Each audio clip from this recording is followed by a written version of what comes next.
Good evening, everybody. Very good evening to all of you. Today we are going to discuss about atomic structure. Any one of you, please let me know up to where you have completed the atomic structure chapter. Anybody? Students? Sir has started the atomic structure chapter. Yes. Uh, yes, beta. Sir has Uh, started the chapter. yes, ma'am. Sir has started and completed up to he has taught up to the formula the wavelength, that is 1 by lambda equals to r z square, and also Rydberg's formula. yes sir. Yes ma'am, or given the formula E equals to hc by lambda, but have not I'm not solved. able to hear you. You'll please be loud, little loud. Ma'am, E equals to hc by lambda, and that is Planck's quantum theory, sir, yes has ma'am. completed. Not completed, only given the formula but not discussed the questions on it. On that. Okay, so we have to start from Planck's quantum theory. Okay, Yes, ma'am.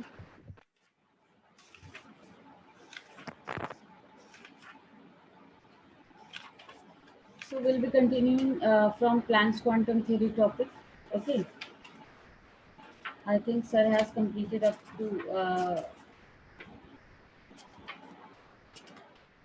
sir has started. I think Planck's quantum theory. The formula is given to you. That is E is equal to h nu, which can also be written as h is E is equal to hc by lambda. Up to this, sir has completed.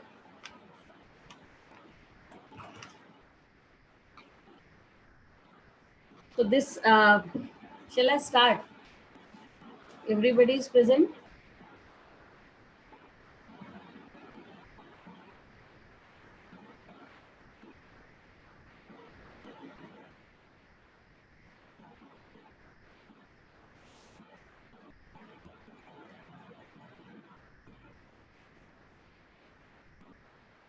So sir has discussed about this theory, Planck's quantum theory, and the formula you will is having is H is E is equal to H, which can also be written as Hc by lambda. This relation also tells us that energy is inversely proportional to wavelength. That means the radiations which has higher wavelength will have lower energy, and you know that energy is directly proportional to frequency.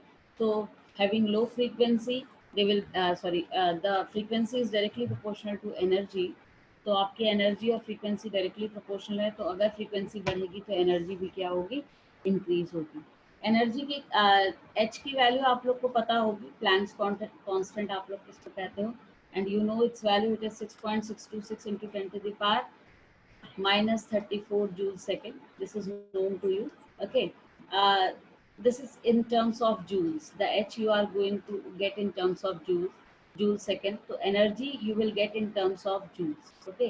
Energy की value आपको किसके terms में मिलेगी, joules के terms में मिलेगी.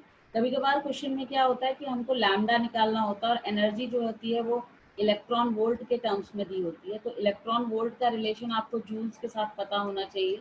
1 electron volt is equal to 1.6 into 10 to the power minus 19 joules होता है. ठीक है, तो इस पे एक दो क्वेश्चन डिस्कस कर लेते हैं, then we will proceed further.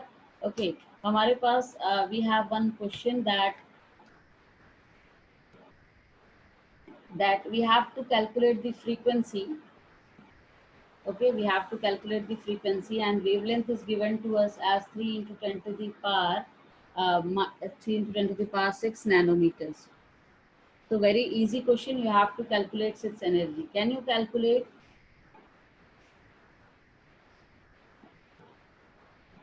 Sorry, you mean yes. You have to calculate its energy.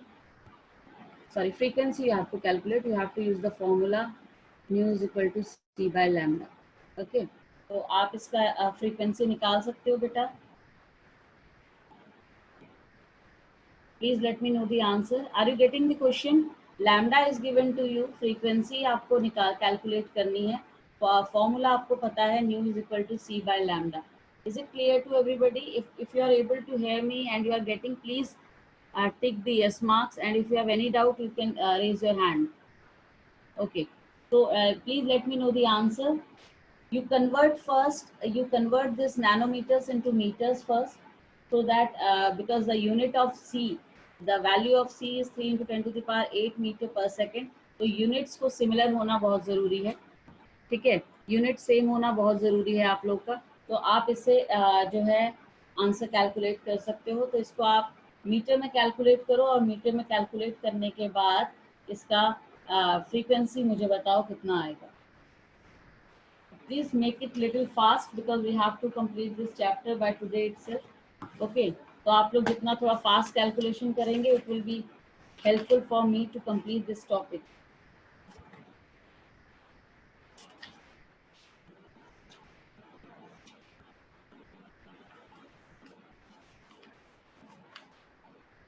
Are you getting? What is the answer? Please raise your hand if you have solved this question. Now, when you convert this lambda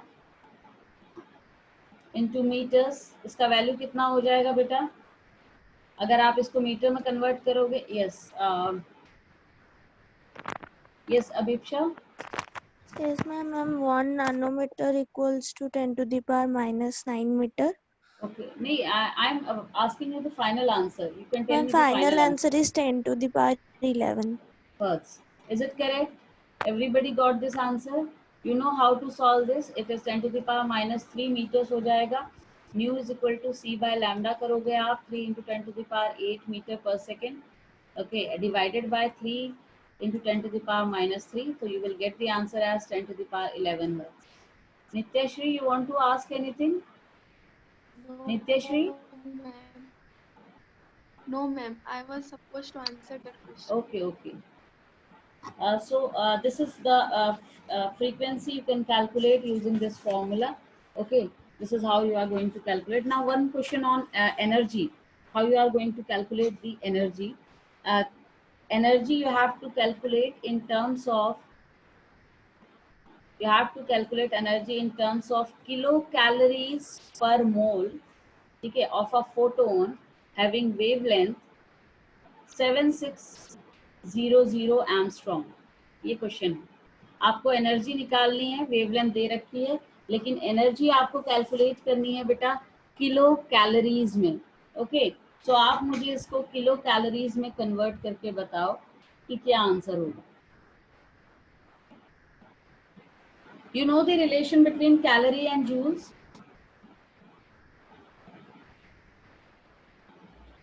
yes, please solve it. First you have to use the same formula. You convert this again, you have to convert this Armstrong into meters. ठीक है, आप इसको meters में convert कर लो, और उसके बाद joules में आंसर निकलेगा आपका. एंड 1 मोल ऑफ फोटोन के लिए आपको इसको अवोगाड्रोस नंबर से मल्टीप्लाई करना पड़ेगा, और उसके बाद 4.18 से डिवाइड करना पड़ेगा. Okay, so you give it a try, then I will explain you how to solve this. E is equal to hc by lambda formula use होगा.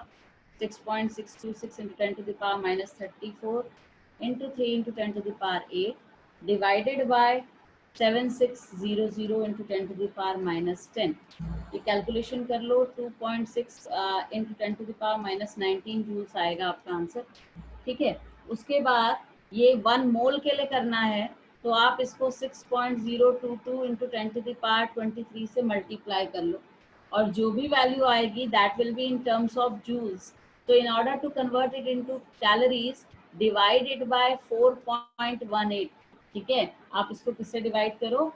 4.18 से डिवाइड करो. आंसर आना चाहिए आपका 37.53 kilo calorie. You should get this answer.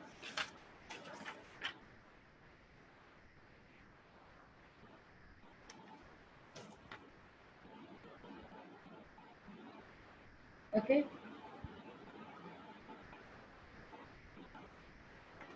Any doubt in this question?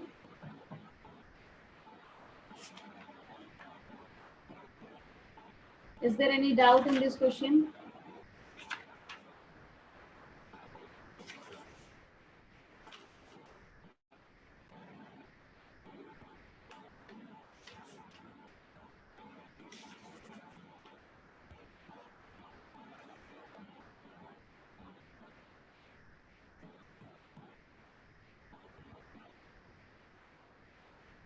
Is it done? Please say yes if you have done this question. और at least you got the pattern. Calculations आप लोग बाद में भी check कर सकते हो. अगर आपको पैटर्न समझ में आ गया है तो बता दो. ठीक है, ओके. कभी कभार इस क्वेश्चन में क्या आता है, आपको n कैलकुलेट करने को आता है, नंबर ऑफ फोटॉन्स. ठीक है, तो for calculating number of photons the formula uses nhc by lambda. Okay, in that case energy is given to you, lambda is given to you, you have to calculate number of photons. ठीक है, so just like one question I will give you. You have a wavelength of 400 picometers. Okay, you have an energy of 1 joule. What you have to calculate कि number of photons कितने होंगे. This is what you have to calculate. Are you getting? The wavelength is given to you as 400 picometer, energy is given to you as 1 joule और number of photons आपको निकालने हैं. तो आपको इस फॉर्मूले में एनर्जी पता चल गई, प्लैंक्स कांस्टेंट आपको ऑलरेडी नोन है, C आपको पता है और लैम्डा भी आपको पता है. You have to simply put the formula and calculate the value of n. Can you do this question?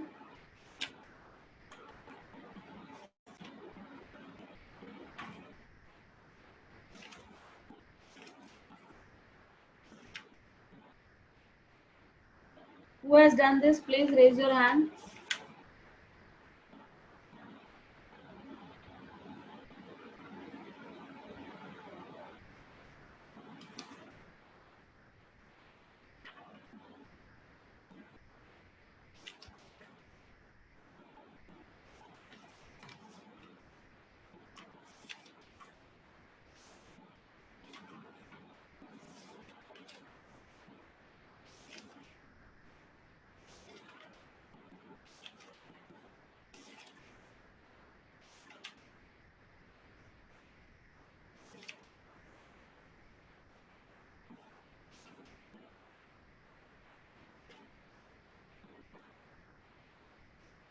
Is it done?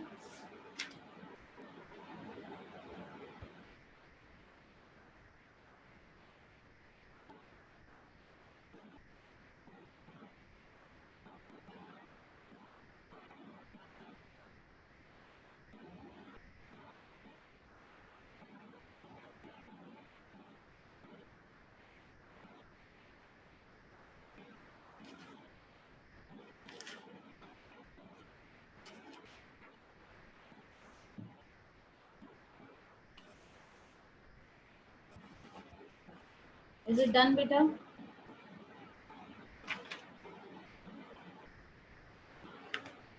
How many photons you are getting? 2 into 10 to the power 16 photons should be your answer. 2 into 10 to the power 16 photons should be your answer. Got it?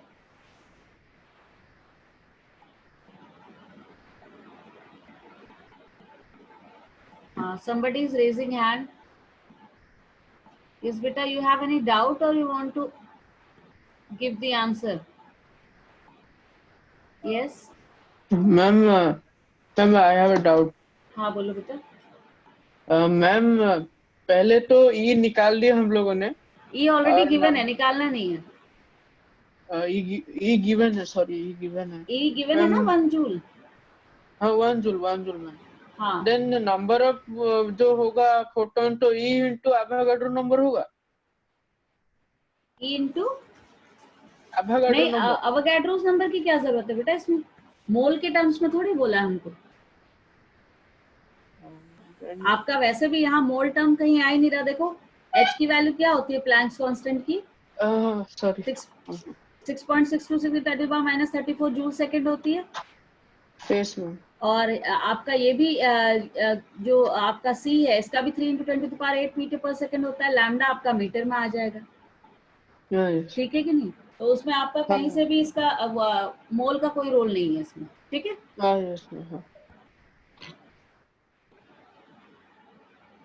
Anyone, any other doubt? Okay, तो ये Planck's constant पे इस तरह के question आ सकते हैं आपके. Sir ने मेरे ख्याल से रैंडम आपको टॉपिक फिक्स करवाएं, तो आप मुझे थोड़ा बताते चलो कि आपका टॉपिक कौन सा हो गया या नहीं हो गया। Is electromagnetic spectrum done? Electromagnetic spectrum आपका हो गया टॉपिक? नहीं हुआ है तो we have to discuss electromagnetic spectrum.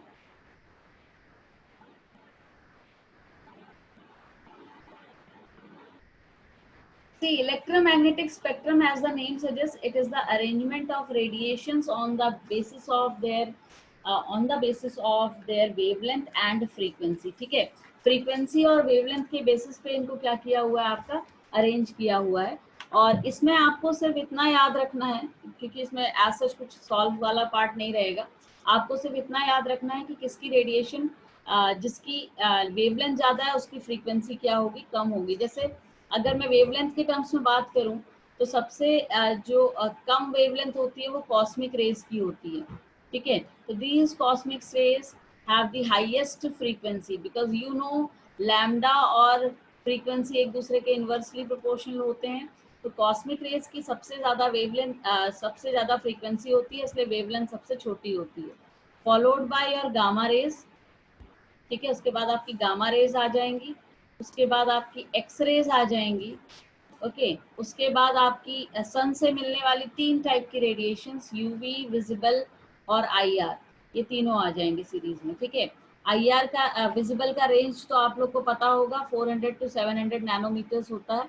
ठीक है, और उसके बाद आती हैं आपकी माइक्रोवेव्स और लास्ट में आती है रेडियो वेव्स। तो जब आप लेफ्ट टू राइट मूव करोगे बेटा, तो आपकी वेवलेंथ जो हो रही है वो इंक्रीज हो रही है, तो फ्रीक्वेंसी क्या होती है बेटा, डिक्रीज होती है। That means highest frequency is of cosmic rays, cosmic rays की फ्रीक्वेंसी आपकी सबसे ज्यादा होगी। अब इसमें भी विजिबल में भी जो विबग्योर होता है, इसमें आपको पता होगा वॉयलेट टू रेड जब हम मूव करते हैं तो रेड की वेवलेंथ सबसे ज्यादा है, इसलिए रेड की फ्रीक्वेंसी सबसे कम होती है। ठीक है, ये चीज याद रखना। तो इस टाइप के ऑब्जेक्टिव क्वेश्चन इस पे बनते हैं, जिसमें कि आपको इसके रेडिएशन के अकॉर्डिंग उनको चेक करना होता है। तो इलेक्ट्रोमैग्नेटिक स्पेक्ट्रम में सिर्फ आपको इतना ही याद रखना है। सीरीज याद रखोगे तो बहुत अच्छी बात है, because it will help you to remember the wavelength as well. Values ना याद रखो, at least remember this sequence. Okay, so this is the electromagnetic spectrum. Clear to you? Is it clear? Say yes or no, students. Okay, okay. Isotopes, isobar, isotones, isoesters, isotopic number, this topic is done. It is done. Okay, good. Isoelectronic species.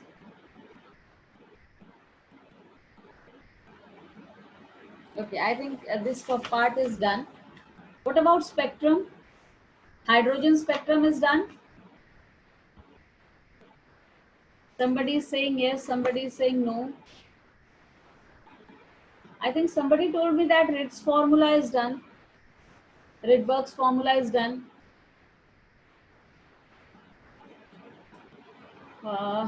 Kaushik. Kaushik, are you able to hear me? बेटा ये हो गया आपका? कौन सा? Spectrum हो गया आपका topic?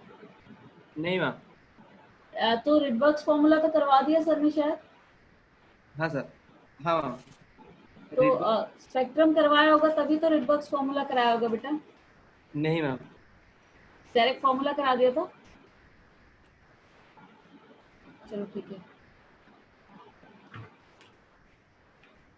So basically when I am talking about the hydrogen spectrum, ठीक है, तो obviously the most important part is जो सर ने आपको बताया, that is Rydberg's formula, वही आपका सबसे important part है। But सबसे पहले I'll discuss this topic in short. What is spectrum? The splitting of light to give wavelength और different wavelengths की जब series हमको मिल जाती है, that is called your spectrum. Spectrum आपका बेटा 2 टाइप का होता है इन जनरल, अभी हम डिस्कस कर रहे हैं। स्पेक्ट्रम 2 टाइप का होता है, एक होता है एमिशन स्पेक्ट्रम और दूसरा होता है absorption spectrum. One is emission spectrum, other one is absorption spectrum. In emission spectrum It is again divided into two types, continuous and discontinuous. Continuous and discontinuous spectrum, ठीक है। एमिशन स्पेक्ट्रम जहाँ पे कि radiations emerge होती हुई दिखेंगी, और इसका सबसे अच्छा एग्जांपल है आपका rainbow. Rainbow is an example of continuous spectrum, जहाँ पे कि जो सनलाइट होती है व्हेन इट जब वो टकराती है आपके वाटर ड्रॉपलेट्स के साथ, तो स्प्लिट होती है 7 कलर्स में, resulting into the formation of a VIBGYOR. And इस विबग्योर में अगर आप ध्यान से देखोगे तो सारी रेडिएशंस जो होती हैं एक दूसरे के ऊपर ओवरलैप्ड होती हैं, ठीक है, उनके बीच में गैप नहीं होता, और उस स्पेक्ट्रम को कहते हैं हम लोग इलेक्ट्रिक आपका कंटिन्यूस स्पेक्ट्रम। तो कंटिन्यूस स्पेक्ट्रम वो होता है जहाँ पे रेडिएशंस जो होती हैं एक दूसरे के ऊपर ओवरलैप्ड होती हैं, और rainbow is the best example of this category, ठीक है। तो अगर दूसरा एग्जांपल है डिसकंटिन्यूस स्पेक्ट्रम का, डिसकंटिन्यूस स्पेक्ट्रम का हम एक एग्जांपल ले लेते हैं कि सपोज हमारे पास कोई गैस है, ठीक है, गैस के वेपर्स हैं या कोई वेपर्स है किसी केमिकल सब्सटेंस के, उसको हमने हीट किया इलेक्ट्रिक आर्क में पास करके, तो हमको एक स्पेक्ट्रम मिलेगा, और वो जो स्पेक्ट्रम मिलेगा वो सिर्फ उन रेडिएशन का होगा जो कि इस गैस में प्रेजेंट है। सपोज यहाँ पे पूरा विबग्योर मिलना चाहिए था, ठीक है, लेकिन विबग्योर नहीं मिला क्योंकि इस गैस में सिर्फ ब्लू कलर है, इस गैस में और येलो कलर है। तो जो जो कलर रहेंगे उसका स्पेक्ट्रम मिलेगा, बाकी जगह पे आपको क्या रहेगा, ब्लैक ब्लैक दिखाई देगा, ब्लैक स्पेसेस दिखाई देंगे। इसको कहते हैं हम लोग discontinuous spectrum. Are you getting my point? What is the difference between continuous and discontinuous spectrum? Yes, beta. Any doubt in this part? This is so. I can give you one example of this category, like sodium. अगर आप sodium metal को पास करते हो, sodium metal को heat करते हो, तो आपको दो येलो लाइंस दिखाई देती हैं जो कि सिर्फ सोडियम मेटल में प्रेजेंट होती हैं, बाकी आपका सारा ब्लैक दिखाई देगा, और इसको हम इसीलिए फिंगरप्रिंट रीजन भी कहते हैं। तो ये क्वेश्चन आपसे पूछा जा सकता है कि what is this fingerprint region. This fingerprint region is the specific region of any element. आपको सोडियम के लिए येलो मिलता है, आप पोटेशियम के लिए करोगे तो आपको वॉयलेट मिलेगा, आप लिथियम के लिए करोगे तो आपको पिंक कलर मिलेगा। ये इनकी कैरेक्टरिस्टिक प्रॉपर्टी है। तो जैसे हर एक इंसान का एक अपना इंडिविजुअल फिंगरप्रिंट होता है, वैसे ही एलिमेंट्स भी एक पर्टिकुलर कलर देते हैं, इसलिए हम इसको डिसकंटिन्यूअस स्पेक्ट्रम कहते हैं। I hope you are getting. Yes students, any doubt? Okay, next is absorption spectrum. Absorption spectrum as the name suggest कि क्या एब्जॉर्ब हुआ है वो देखेंगे, ठीक है। हम क्या करेंगे, एक सब्सटेंस लेंगे, this is your substance, and to this substance will pass white light. White light मतलब जिसमें सारे कलर होते हैं, विबग्योर वाले सारे कलर्स होते हैं, इस सब्सटेंस के थ्रू पास करोगे, और उसके बाद इस लाइट को पास करोगे through a prism, and then you will observe it on the photographic plate. उसके बाद आप इसको कहाँ देखोगे, फोटोग्राफिक प्लेट पे देखोगे। तो व्हाट यू विल सी, इस जो व्हाइट लाइट थी जब इस सब्सटेंस के थ्रू पास हुई, तो इस सब्सटेंस ने कुछ लाइट, कुछ रेडिएशंस को एब्जॉर्ब कर लिया, और जो रेडिएशंस एब्जॉर्ब नहीं हुई वो प्रिज्म पे फॉल होंगी, और प्रिज्म पे फॉल होके उनकी इमेज हमको फोटोग्राफिक प्लेट पे दिखाई देगी, ठीक है। तो जैसे फोटोग्राफिक प्लेट हम पे हमको पूरा विबग्योर मिलना चाहिए था क्योंकि व्हाइट लाइट जा रही है, बट हमें विबग्योर नहीं मिला। यहाँ ब्लू कलर की जगह पे हमारा क्या हुआ, ब्लैक बैंड आ गया, येलो की जगह हमारा ब्लैक बैंड आ गया। इसका मतलब ये हुआ, इसका मतलब ये हुआ कि आपका ब्लू और येलो कलर क्या हो गया है, एब्जॉर्ब हो गया है, ठीक है। तो आपका ब्लू और येलो कलर क्या कर लिया, उसने एब्जॉर्ब कर लिया, इसको कहते हैं हम absorption spectrum. So this is our general spectrum for all the substances, okay। Continuous and discontinuous हो गया, और साथ में आपका absorption spectrum हो गया। Is it clear to you? Everybody clear? Okay. Now we will come to the most important part, hydrogen spectrum, जो कि हमारे लिए सबसे ज्यादा important है, okay। हाइड्रोजन स्पेक्ट्रम को स्टडी करने के लिए क्या किया गया, हाइड्रोजन स्पेक्ट्रम को स्टडी करने के लिए वही सेम जो कैथोड रेज वाला एक्सपेरिमेंट था, उसी टाइप का एक्सपेरिमेंट परफॉर्म किया गया, और जो ब्लू लाइट निकल रही थी उसको पास किया, ब्लू लाइट जो उस सिलेंडर के अंदर थी उसको पास किया through a prism to get a discontinuous spectrum. ठीक है, तो इसमें जो लाइट्स मिली, सीरीज मिली, वो एक थी लाइमन सीरीज, एक थी Balmer, Paschen, Brackett and Pfund series. You know, everybody knows this, है ना। तो जो इसमें लाइमन होती है ये आपकी यूवी रीजन में होती है, बाल्मर आपकी विजिबल में होती है, और पाश्चिन, ब्रैकेट और पी फंड जो होती है ये आपकी जो होती है ये आईआर रीजन में होती है। ठीक है, इसके लिए N1 और N2 भी पता है आपको क्या होता है। ठीक है, और हम X और Y ले लेते हैं। ठीक है, तो X जो और Y अगर हम लेंगे तो लाइमन के लिए X की वैल्यू 1 होती है, Y can be 2, 3, 4 anything. Balmer के लिए N1 की वैल्यू 2 होती है तो Y कैन बी 3, 4, 5 एनीथिंग। पाश्चिन के लिए ये 3 होती है तो इट इज 4, 5, 6 कुछ भी वैल्यू हो सकती है। लाइकवाइज ब्रैकेट के लिए N1 इज 4 तो N2 इज 5, 6, 7, इस तरीके से कोई भी वैल्यू हो सकती है। तो इसको कहते हैं हम लोग आपका हाइड्रोजन स्पेक्ट्रम का series, Lyman, Balmer, Paschen, bracket और पी फंड सीरीज। ठीक है, तो ये सीरीज जो थी ये हाइड्रोजन स्पेक्ट्रम से हमको मिली, और इनकी वेवलेंथ कैलकुलेट करने के लिए एक फॉर्मूला बनाया गया जिसको हम रिट्स फॉर्मूला कहते हैं बेटा। और रिट्स फॉर्मूला को सर ने आपको वैसे तो बता दिया है but still I will discuss. Nu bar is equal to 1 by lambda R 1 by x square minus 1 by y square. ठीक है, 1 by x square by 1 by y square होता है। आर की वैल्यू 109678 सेंटीमीटर इनवर्स होती है। अगर आप इसको मीटर में लेना चाहें तो it will be your 10⁶ metre inverse हो जाएगी। ठीक है, तो ये फॉर्मूला आप लोग को पता है, आपने इस पे क्वेश्चन डिस्कस करने हैं हम लोगों ने इस पे। ठीक है, but before discussing the question एक टॉपिक और, सीरीज लिमिट क्या होता है, what is the series limit. ठीक है, last line of the spectrum, last line of the spectrum is called series limit. तो फर्स्ट लाइन को क्या बोलते होंगे,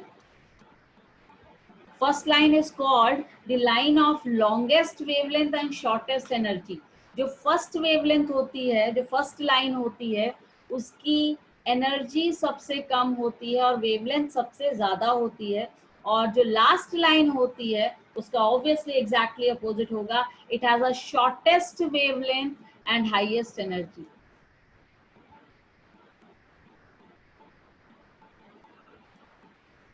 एंड हाईएस्ट एनर्जी। ठीक है, shortest wavelength and highest energy. तो अगर ये तो हाइड्रोजन के लिए फॉर्मूला था, अगर आपको किसी भी एलिमेंट के लिए यूज करना है तो आप यहाँ पे Z² कर दोगे, where Z is your atomic number. ठीक है, यहाँ पे आपका Z क्या हो जाएगा, एटॉमिक नंबर हो जाएगा। तो सीरीज लिमिट को मैं आगे डिस्कस करती हूँ। 1 by lambda is equal to R, Z अगर हम हाइड्रोजन के लिए ले रहे हैं तो यहाँ पे x² by minus 1 by y square लेंगे तो लास्ट वाला इंफिनिटी हो जाएगा। सीरीज लिमिट जब बोलेंगे हम तो y क्या हो जाएगा बेटा, आपका इंफिनिटी हो जाएगा। तो ये इक्वेशन क्या बन जाएगी, 1 by lambda is equal to R into 1 by x² बन जाएगी। तो अगर लैम्डा निकालना है तो x² बाय R आप लोग कर सकते हो। This is the wavelength of x² by R, this is the series limit and this is the wavelength of last line of the spectrum निकालने का ये फॉर्मूला है, ये क्वेश्चन आता है एग्जाम में। हाँ बुगा बोलो बेटा। मैम मुझे वो स्क्रीन दिखाई नहीं दे रहा ma'am. 1 by lambda R into 1 by x² के बाद जो लिखे बताएंगे थोड़ा। यहाँ वाला नहीं दिख रहा है, I'll write it again, okay? मैं इस साइड लिख देती हूँ थोड़ा सा, ठीक है। हमने लिखा है बेटा 1 by lambda is equal to R 1 by x² minus 1 by y square. आप इसको ऐसे भी लिख सकते हो बेटा R 1 by n1 square minus 1 by n2 square. ठीक है, तो अब जब क्या होता है, जब लास्ट लाइन हमारी बोल रहे हैं हम लोग, तो लास्ट लाइन होती है हमारी इंफिनिटी पे। ठीक है, तो फॉर्मूला बन जाता है 1 by lambda is equal to R into 1/n1 square, तो लैम्डा की वैल्यू क्या हो जाएगी बेटा, n1 स्क्वायर बाय r। अब आपको दिख रहा है बेटा, is it visible to you? This is the formula for calculating the wavelength of last line. Formula is lambda is equal to 1/n1 square upon r. Is it visible beta? Say yes or no. Are you there? Okay, it is visible. ठीक है, तो this is the formula for calculating the series limit. ये question आता है exam में, ये formula use करके आपको लैम्डा निकालना होता है। ठीक है, एक चीज और बता दूं इसमें, there is one more formula in this part, that is how to calculate number of lines in a series. Number of lines in a series निकालने का फॉर्मूला क्या है, n2 minus n1 n2 minus n1 plus 1 upon 2। दिख रहा है सबको ना formula, n2 minus n1 bracket n2 minus n1 plus 1।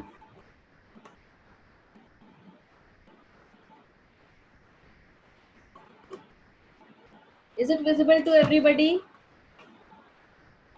ठीक है, ये सबको दिखाई दे रहा है? Now there is one question we will discuss on this, क्योंकि ये तो आप लोगों ने पहले भी किया हुआ है थोड़ा बहुत। Okay. In Balmer series, for Balmer series, आपको सीरीज लिमिट निकालनी है। For Balmer series you have to calculate series limit, lambda calculate करना है। कर सकते हो? Of hydrogen atom obviously. Can you solve this? Balmer formula क्या लगाओगे बेटा, lambda is equal to n1 square by r, this is the formula. And for Balmer series n1 की value कितनी होती है, 2। यस और no?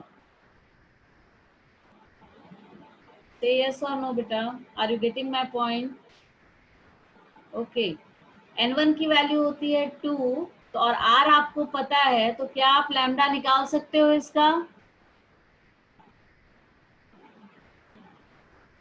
Can you calculate? Yes. ठीक है, तो आप डायरेक्टली इसमें फॉर्मूले में वैल्यू पुट करके इसका कैलकुलेशन आप लोग कर लोगे, है ना?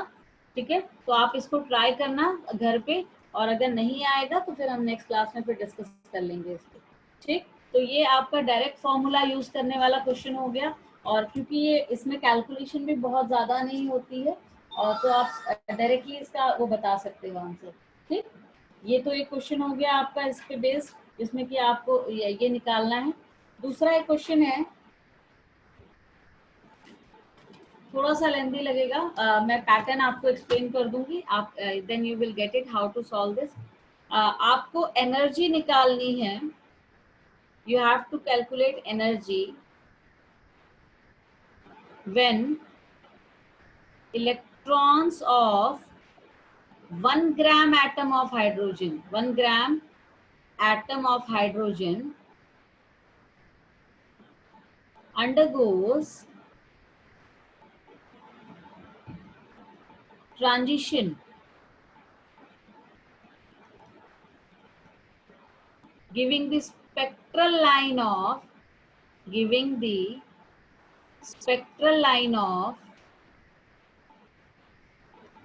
lowest energy in visible region.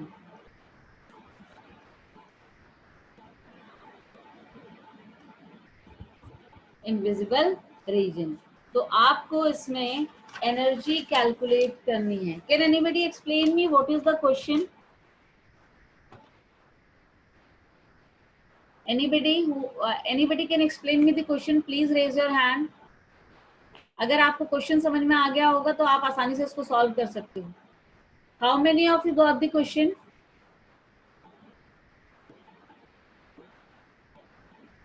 Anybody got the question? आपको पूछा है कि 1 ग्राम एटम ऑफ हाइड्रोजन कितनी एनर्जी रिलीज करेगा जब वो बाल्मर सीरीज में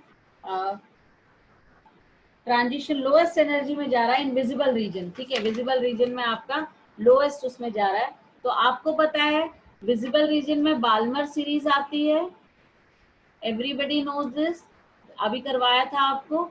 और बाल्मर सीरीज में N1 की वैल्यू 2 होती है। तो ये कह रहे हैं कि भाई लोएस्ट ट्रांजिशन होना चाहिए, लोएस्ट एनर्जी होनी चाहिए। तो N2 कितना हो जाएगा बेटा 3, 2 के बाद किस में जा सकता है लोएस्ट एनर्जी में, 3 में जा सकता है। तो बेटा आपको N1 पता चल गया, N2 पता चल गया, तो आप फॉर्मूला यूज करोगे 1 by lambda is equal to R 1 by N1 square minus 1 by N2 square, ठीक है। इससे आपका क्या कैलकुलेट हो जाएगा, you will get the value of lambda, आपको लैम्डा पता चल जाएगा। और आपको एक बार लैम्डा पता चल गया तो उसके बाद E is equal to HC by lambda निकाल लोगे, एनर्जी कैलकुलेट कर लोगे यूजिंग द फॉर्मूला। और 1 ग्राम के लिए निकालना है तो अवोगाड्रोस नंबर से मल्टीप्लाई कर दो हाइड्रोजन के लिए 1 मोल के लिए, क्योंकि हाइड्रोजन का 1 ग्राम मीन्स इट इज 1 मोल, ठीक। तो आपका आंसर आ जाएगा किलो जूल्स में। Did you get my question? Question answer दोनों समझ में आया कि नहीं? हाँ या ना बोलो। Yes Kaushik, did you get the question? Yes, okay. Avinash, Ashish, Shivangi, Shrimugdha, Megha, are you getting? Yes, somebody is asking. हाँ बेटा बोलो। मैम एनर्जी कैलकुलेट करने का क्या करेंगे? थोड़ा सा जोर से बोलो बेटा, मुझे सुनाई नहीं दे रहा है। मैम एनर्जी जो कैलकुलेट करने के बाद क्या करने के लिए बोलो? एनर्जी के बाद, यस मैम। एनर्जी के बाद आपको ना, क्योंकि हाइड्रोजन का 1 ग्राम 1 मोल होता है, 1 ग्राम H मतलब 1 मोल होता है, तो आप उसको अवोगाड्रोस नंबर से मल्टीप्लाई कर दो, ठीक है। ओके, तो can you solve this now? आप कर सकते हो इसको आप।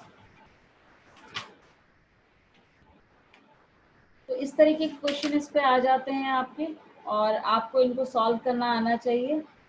थोड़ा calculation no doubt is little bit lengthy in these questions, but we don't have any other option, ये करना पड़ेगा अगर आता है क्वेश्चन तो, ठीक है। तो ज़्यादातर सीरीज लिमिट के क्वेश्चन आ जाते हैं जो कि आसान होते हैं सॉल्व करने में, और अगर ट्रांजिशन के भी आते हैं तो ईजी वैल्यू वाले आते हैं जिनको डायरेक्ट पुट करके हम लोग निकाल सकते हैं, ठीक। Now come to the next topic of this chapter, very important part, सबसे important part है इस चैप्टर का, बोर्ड्स मॉडल, ठीक है। सबसे हाँ, Abhipsa is asking something. Yes Abhipsa. Ma'am last class sir ने क्वेश्चन दिया था इसी के ऊपर, वो सॉल्व नहीं कर पाई मैम। वो था कि what is the shortest wavelength line in the Lyman series of helium ion? बेटा ये सेम क्वेश्चन है जो मैंने तुम्हें कराया है। मैम वो शॉर्टेस्ट मतलब क्या हो शॉर्टेस्ट गया, सीरीज लिमिट हो गई। अभिप्सा, हाँ ma'am. Are you able to hear me? Yes ma'am. आपको क्या बोला है, शॉर्टेस्ट बोला है? मैम Repeat हाँ, the question. Shortest wavelength shortest line, wavelength, shortest wavelength shortest मतलब वेवलेंथ हाईएस्ट लाइन। एनर्जी। सुनो मेरी बात, शॉर्टेस्ट यस वेवलेंथ मैम। मतलब हाईएस्ट एनर्जी। Yes ma'am. तो आपको सीरीज लिमिट निकालना है। सीरीज लिमिट का फॉर्मूला पता है आपको यस मैम। कि what is the formula? Lambda equals to x square N1 by square r। by R. Yes ma'am. Am I correct? But this is for hydrogen, ठीक है। आपको किसके लिए बोला है?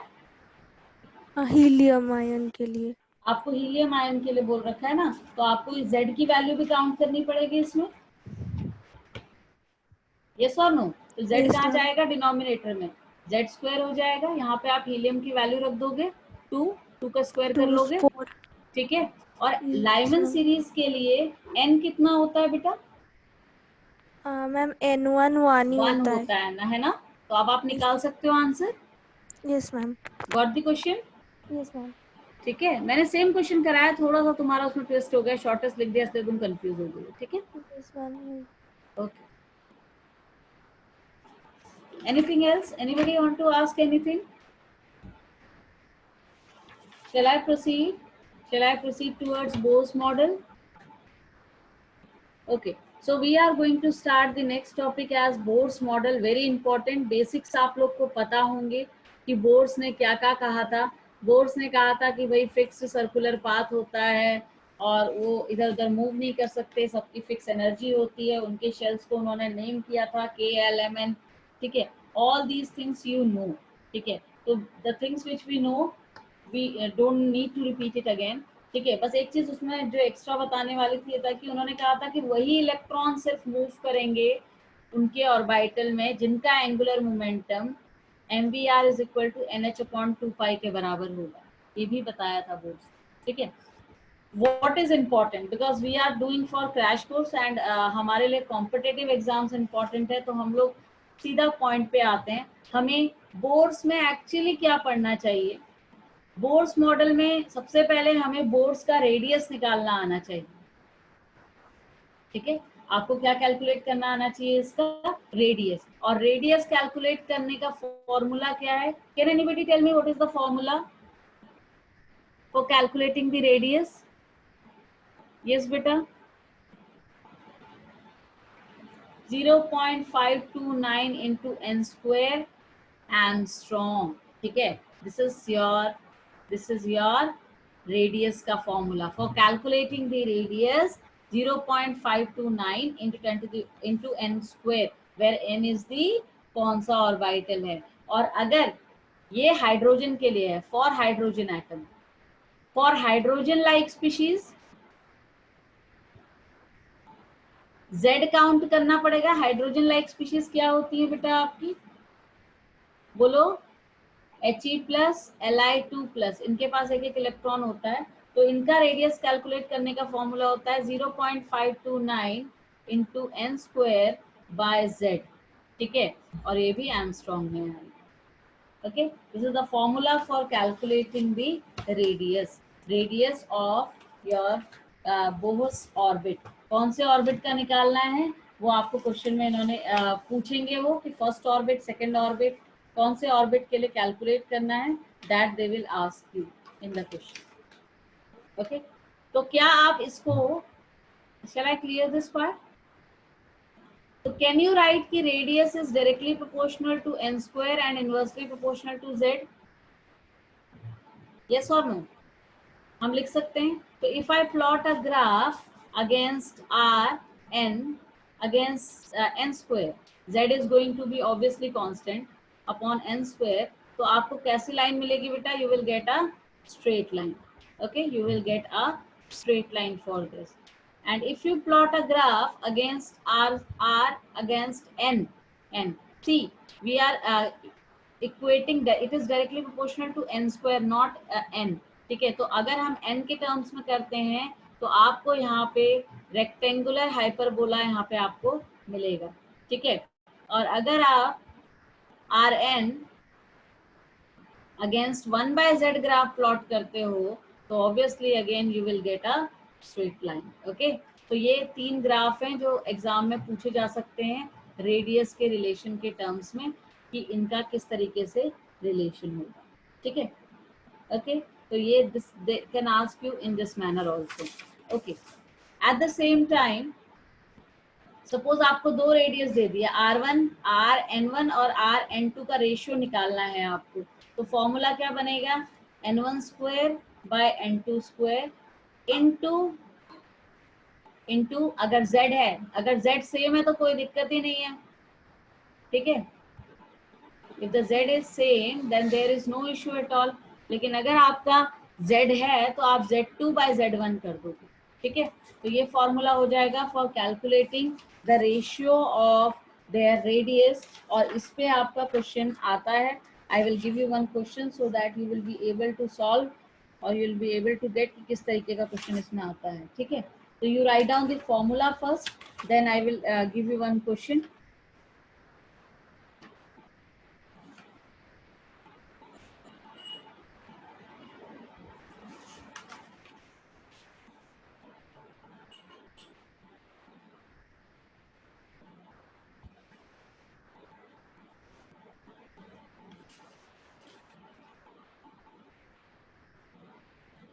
क्वेश्चन करें. The question is calculate the radius ratio of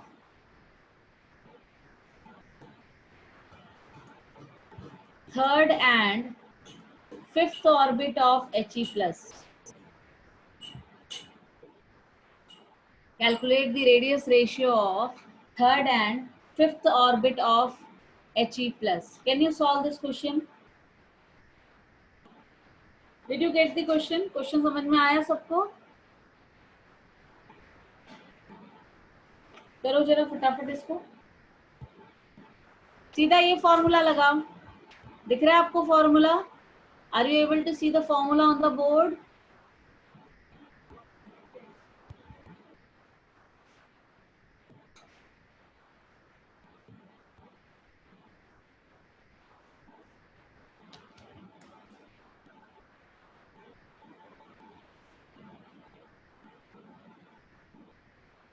How much is the answer?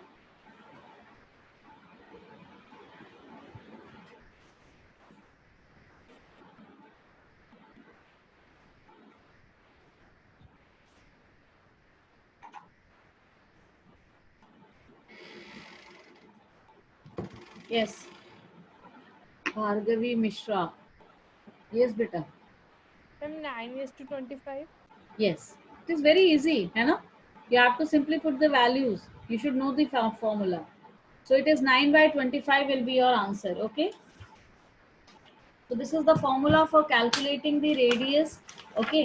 बाकी आपको डायरेक्ट फॉर्मूला पुट करने वाले क्वेश्चन आ सकते हैं जो कि किसी भी उसमें आपको ये फॉर्मूला लगाना है और रेडियस निकालना है. लाइक अगर आपको बोला मैंने कि थर्ड ऑर्बिट के लिए हाइड्रोजन एटम का रेडियस निकालो, तो आप क्या करोगे? थर्ड ऑर्बिट के लिए अगर मैंने रेडियस कैलकुलेट करने को बोला तो आपका फॉर्मूला क्या होगा? For third orbit it is 0.529 into 3 का स्क्वायर कर दोगे, एंगस्ट्रॉम में वैल्यू आ जाएगी. ठीक है, तो आपका आंसर आ जाएगा. Getting my point? This is the direct formula to calculate the radius. Next is velocity. Velocity energy के लिए फॉर्मूला है. Sorry, first calculate the energy, then we will do the velocity. Energy कर लो पहले. Energy के लिए formula है बेटा आपका energy is equal to -21.79 into 10⁻⁻19 joule per atom upon n square. ठीक है, it is joule per atom upon n square. ये जूल के टर्म्स में है, लेकिन हमें जनरली इलेक्ट्रॉन वोल्ट्स के टर्म में आता है. तो 13.6 electron volt per atom by n square कर देंगे हम लोग इसका भी. और किलो जूल्स में करना है तो it is -1312 by n square kilo joule per mole. वो पर एटम था, ये किलो जूल पर मोल में हो जाएगा. और अगर किलो कैलोरीज में करना है बेटा, किलो कैलोरीज में करना है तो energy is equal to -313.6 kilo calorie per mole हो जाएगा. ठीक है, बाय एन स्क्वायर. तो energy is inversely proportional to n. वहां पे रेडियस डायरेक्टली प्रोपोर्शनल था और एनर्जी इनवर्सली है. और एनर्जी की वैल्यू हमेशा नेगेटिव में रहेगी, क्योंकि जब भी इलेक्ट्रॉन न्यूक्लियस की तरफ अट्रैक्ट होगा तो एनर्जी रिलीज होती है. इसीलिए एनर्जी का जो टर्म होता है वो हमेशा क्या होता है बेटा आपका? माइनस में आता है. Energy is always mentioned in terms of negative. ठीक है, तो अगर, लेकिन ये हो गया हाइड्रोजन के लिए. किसी भी स्पीशीज के लिए निकालना है तो आपका फॉर्मूला क्या हो जाएगा? एनर्जी को आप जेड स्क्वायर से मल्टीप्लाई कर दोगे. लाइक अगर -13.6 electron volt n square into z square करना है आपने. फॉर हाइड्रोजन लाइक स्पीशीज के लिए आपको क्या करना है? उसके एटॉमिक नंबर से उसको क्या कर देना है? वहां पे मल्टीप्लाई करना है. This is the formula for calculating the energy. ठीक है, नोट कर लिया आप लोगों ने? Okay, next formula is for velocity.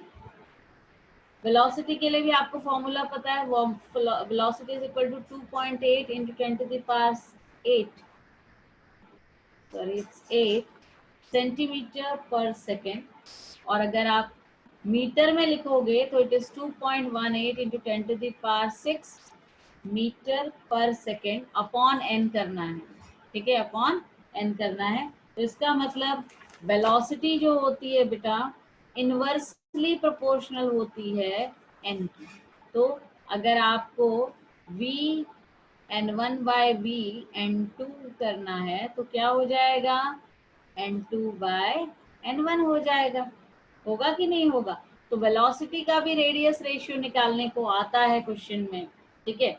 जैसे एक क्वेश्चन में आपसे पूछ लूं कि भाई थर्ड और सिक्स्थ का रेडियस रेशियो निकालो, थर्ड एंड सिक्स्थ ऑर्बिट का,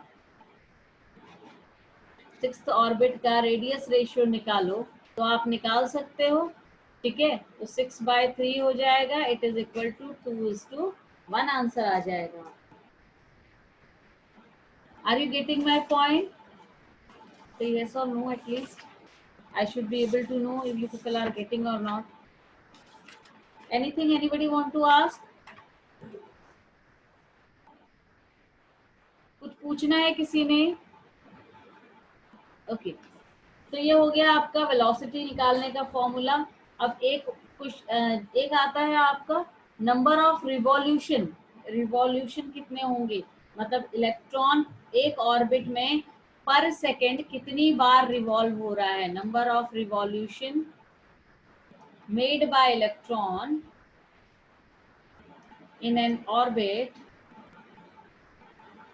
पर सेकेंड, पर सेकेंड कितना रिवॉल्यूशन कर रहा है वो बताना है। तो आर एन जो होगा उसका फॉर्मूला होता है 6.54 into 10 to the power 18 upon n cube per second, ठीक है। For hydrogen atom this is for hydrogen, and for hydrogen like species you have to multiply it by z square. तो formula बन जाएगा 6.54 into 10 to the power 18 n cube into z square, ठीक है। तो ये है आपका formula for calculating the dimensions of your Bohr's orbit. Radius निकाल लिया, एनर्जी निकाल ली, वेलोसिटी निकाल ली हमने, रिवॉल्यूशन भी निकाल लिए कि कितने बार रिवॉल्व होगा अराउंड दी न्यूक्लियस, ठीक है। तो ये आपका इस तरीके से इन पे क्वेश्चंस आते हैं किस टाइप के, वो मैं आपको बता देती हूँ, ठीक है। Will do a few questions on this, okay. अच्छा, एक हमने नंबर ऑफ स्पेक्ट्रल लाइन निकालने का फॉर्मूला नहीं किया था, ठीक है, वो भी एक करवा देती हूँ, और एक आपको करवा देती हूँ इसका बोर्स मॉडल का। सो बोर्स मॉडल का एक क्वेश्चन लिखो, what will be the radius, what will be the radius, velocity and energy of electron in third orbit of Li2 plus ion.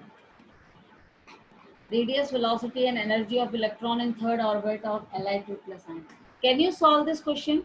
You do it at home. ये आपका homework है, आप कर सकते हो। Li2 plus ion है तो it is a hydrogen like species है ये, और उसमें Z आपने इंक्लूड करना है। कर लोगे बेटा? Will you be able to solve this question? Say yes or no. बोलो भाई, कर लोगे ना? कोई दिक्कत तो नहीं है इस क्वेश्चन में?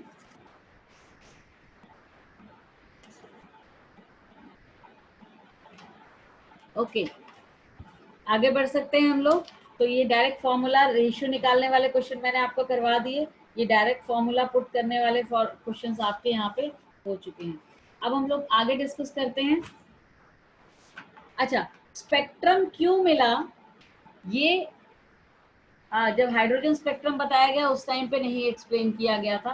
तो ये एक्सप्लेनेशन दिया था बोर्स ने। बोर्स ने बताया कि भाई जो शेल्स होते हैं, ऑर्बिट्स होते हैं, N1, N2, N3, N4, N5 और N6, तो उनका कहना था कि जब एनर्जी मिलती है तो इलेक्ट्रॉन जब जंप करते हैं, एक्साइटेड स्टेट में जाते हैं, तो ऊपर जाने के लिए वो एनर्जी एब्जॉर्ब करते हैं, और जब उनको वापस आना होता है ग्राउंड स्टेट पे, तो वो ग्राउंड स्टेट पे आने के लिए अपनी जो एक्स्ट्रा एनर्जी होती है उसको क्या करते हैं, एमिट आउट करते हैं, और वही लाइट्स हमको रेडिएशंस के फॉर्म में दिखाई देती है।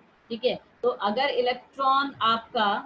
अगर आपका इलेक्ट्रॉन सेकंड, थर्ड और फोर्थ, फिफ्थ से आ रहा है तो वो बाल्मर हो जाएगा, पास्चन हो जाएगा, ब्रैकेट, पीफंड, इस तरीके से होगा। मतलब n की वैल्यू अगर 1 है तो ये लाइमन हो गया, n की वैल्यू अगर 2 है तो बाल्मर हो गया, 3 है तो तुम्हारा पास्चन हो गया, 4 है तो ब्रैकेट हो गया, और 5th है तो पीफंड सीरीज हो गया।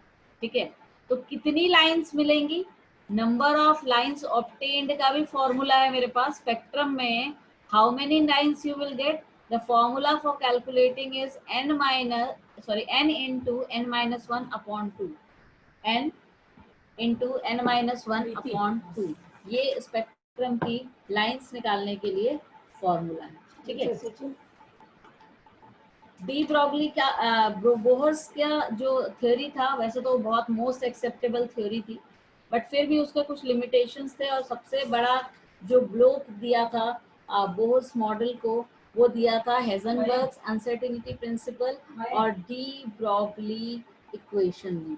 ठीक है, तो दोनों के अकॉर्डिंग जो था ये थ्योरी फेल हुई थी। तो will discuss both the theories, और इसमें सबसे इम्पोर्टेंट है हमारी डी ब्रॉगली इक्वेशन, क्योंकि उस पे आते हैं हमको क्वेश्चन। ठीक है, तो डी ब्रॉगली इक्वेशन हमको डिस्कस करनी है। सर ने डिस्कस तो नहीं की है अभी? Is it done in the class, de Broglie equation? Yes, students? No, it's not discussed yet. Okay. So, de Broglie equation ने वो बताने से पहले ड्यूअल नेचर ऑफ मैटर बताते हैं। डी ब्रॉगली इक्वेशन में हम लोग सबसे पहले ड्यूअल नेचर बताते हैं। तो लाइट का इन्होंने कहा ड्यूअल नेचर होता है। कौन कौन से दो नेचर होते हैं? Wave nature and particle nature. It has wave nature and particle nature. तो डी ब्रॉगली ने क्या किया था, इन दोनों के बीच में रिलेशन बताया।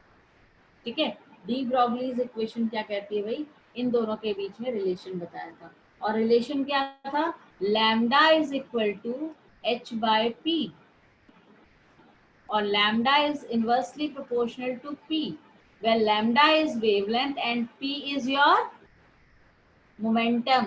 और मोमेंटम को p को आप कैसे लिख सकते हो, m इंटू वी भी लिख सकते हो ना, और लाइट है तो c लिख सकते हो, mc। यस और नो? ठीक है, तो इनका रिलेशन ये था कि lambda is equal to h by p होता है, मतलब ये दोनों एक दूसरे से रिलेट कर सकते हैं। Wave nature is inversely proportional to particle nature. ठीक है, और क्योंकि लाइट की बात कर रहे हैं तो यहाँ पे मास इनटू वेलोसिटी आ जाएगा। वेलोसिटी अगर लाइट की तो कांस्टेंट होती है, तो वेवलेंथ किस पे डिपेंड कर रही है बेटा, मास के ऊपर। अगर आपका पार्टिकल लाइट है, मतलब छोटा पार्टिकल है, लाइट वेटेड पार्टिकल है, तो उसकी वेवलेंथ कैसी होगी, बड़ी होगी।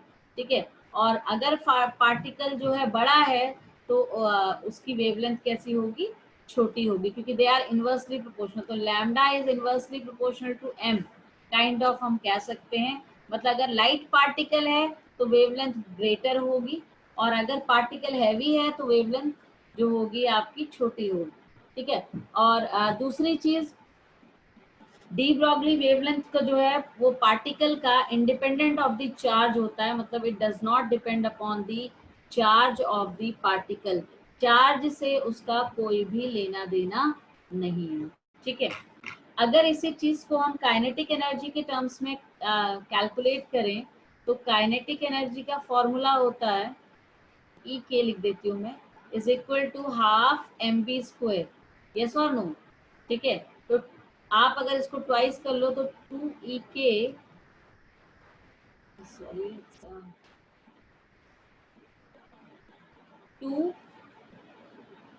2ek is equal to mv square, ठीक है।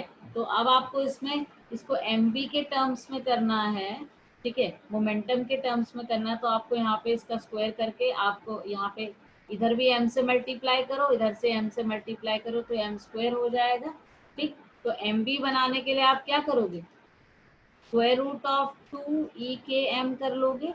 तो लैम्डा का फॉर्मूला क्या होता है, lambda is equal to h by p, तो lambda is equal to h by square root of 2ekm हो जाएगा, ठीक है। तो ये भी एक फॉर्मूला है जहाँ पे आप लोग इसको किसके साथ रिलेट कर रहे हो, काइनेटिक एनर्जी के। तो कभी अगर आपको डी ब्रॉगली वेवलेंथ निकालने को बोला है और क्वेश्चन में काइनेटिक एनर्जी दी हुई है, तो you can use this formula to calculate the kinetic energy, ठीक है। तो ये आपका फॉर्मूला है for calculating the kinetic energy. और स्पेसिफिकली के लिए इलेक्ट्रॉन के लिए, ठीक है, इलेक्ट्रॉन की अगर हम बात करें, क्योंकि हम सबसे ज्यादा इलेक्ट्रॉन के टर्म्स में डिस्कस करते हैं, तो लैम्डा फॉर इलेक्ट्रॉन, ये क्वेश्चन आ सकता है एग्जाम में, ये इंपॉर्टेंट है फॉर्मूला।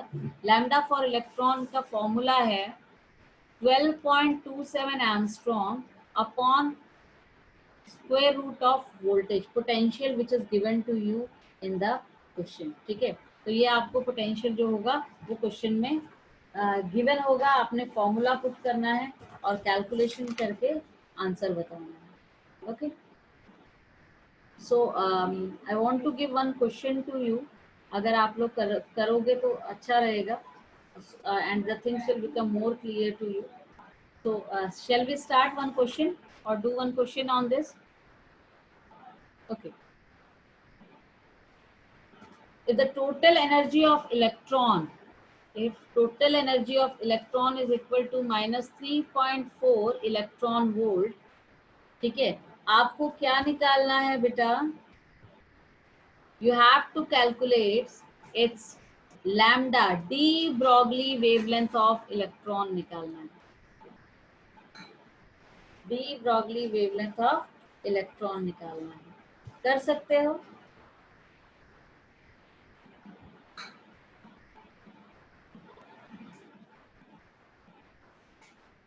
क्या करोगे? एनर्जी का क्या फॉर्मूला है?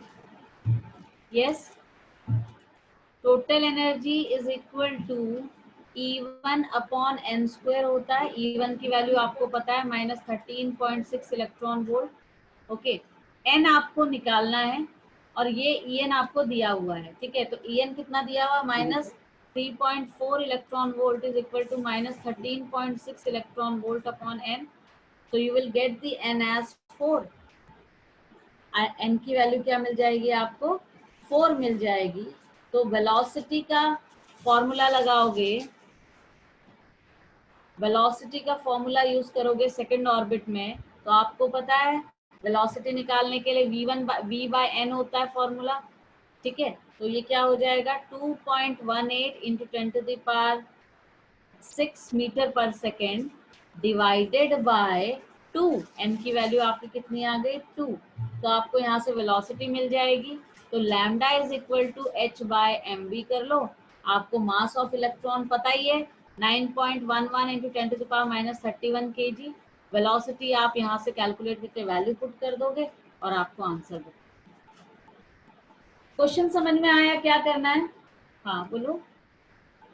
यस मैम, ये 2.18 कहाँ से हुआ, मतलब ये वेलोसिटी की वैल्यू, फॉर्मूला देखो क्या फॉर्मूला है फॉर वेलोसिटी, लिखा है तुमने? मैम v/n, v की वैल्यू जो मैंने वहाँ v नहीं लिखवाया था, यहाँ पे v तुम्हारा मिल गया ना, v2, हाँ हाँ हाँ वही है, वही वैल्यू है, ठीक है। n से डिवाइड करते हैं ना वेलोसिटी निकालने के लिए। मैम, ये पूरा कांस्टेंट रहेगा सभी में? हाँ हाँ, ये कांस्टेंट रहेगा, n वेरिएबल होगा ना, रेडियस में भी वो जो वैल्यू है 0.529 वो कांस्टेंट रहेगी, वेलोसिटी में ये कांस्टेंट रहेगा, एनर्जी में -13.6 ये कांस्टेंट रहेगा। ओके, आ रहा है समझ में? यस ठीक है। मैम। तो बेटा आप लोग को ये क्वेश्चन समझ में आया? हाँ आशीष, यस बेटा आशीष, यस मैम, हाँ बेटा यहाँ lambda equal to h by root of 2m नहीं ले सकते क्या? कौन सा? Lambda equal to h by root over of हाँ 2 into kinetic energy into mass. बेटा काइनेटिक एनर्जी गिवन नहीं है ना क्वेश्चन में। वहाँ एनर्जी वो एनर्जी टोटल एनर्जी है, देखो टोटल एनर्जी काइनेटिक एनर्जी और पोटेंशियल एनर्जी को मिलके बनती है। हाँ ठीक है, हमें क्वेश्चन में बोला है टोटल एनर्जी दी हुई है। अगर हमें काइनेटिक एनर्जी दी होती तो डेफिनेटली आप वो फॉर्मूला यूज करते। हाँ ठीक है, हाँ okay. Yes So I hope it is clear to you. You please try this question at home. आपको समझ में आ जाएगा कि कैसे करना है करके। Then is your photoelectric effect. Photoelectric effect करवा दिया सर ने? Photoelectric effect done? No. Okay. Photo electric effect वैसे तो आप लोग को पता होगा, ejection of electron from the surface of metal जो होता है वो कहते हैं हम उसको फोटो इलेक्ट्रिक इफेक्ट। इसके इजेक्शन के लिए हमको एक मिनिमम अमाउंट ऑफ एनर्जी चाहिए होती है जिसको हम कहते हैं थ्रेशोल्ड एनर्जी। ठीक है, हाँ अरे ये तो ठीक है, it is called your threshold energy. तो थ्रेशोल्ड एनर्जी किसी भी मेटल सरफेस से अगर आपको इलेक्ट्रॉन को इजेक्ट करना है तो आपको एक मिनिमम अमाउंट ऑफ एनर्जी देनी ही पड़ेगी, is equal to h nu. और उससे कम एनर्जी में आप उस इलेक्ट्रॉन को इजेक्ट नहीं कर सकते। ठीक है, तो इसका फॉर्मूला होता है kinetic energy is equal to h nu minus nu naught. ठीक है, और यहाँ पे आपका जो न्यू नॉट है बेटा ये आपकी थ्रेशोल्ड फ्रीक्वेंसी है, और क्योंकि आप थ्रेशोल्ड फ्रीक्वेंसी से ही थ्रेशोल्ड एनर्जी निकालोगे, थ्रेशोल्ड फ्रीक्वेंसी से ही थ्रेशोल्ड एनर्जी निकालोगे। और ये न्यू जो है आपका nu, it is the maximum energy provided. Suppose एक बात बता देती हूँ, अगर आपका nu not is equal to nu है तो क्या होगा? सिर्फ इलेक्ट्रॉन इजेक्ट हो पाएगा, मूव नहीं करेगा। लेकिन अगर आपका nu not is greater than new है तो कुछ नहीं होगा, इलेक्ट्रॉन भी नहीं निकलेगा। मतलब आपने जो एनर्जी दी है या फ्रीक्वेंसी दी है वो आपकी required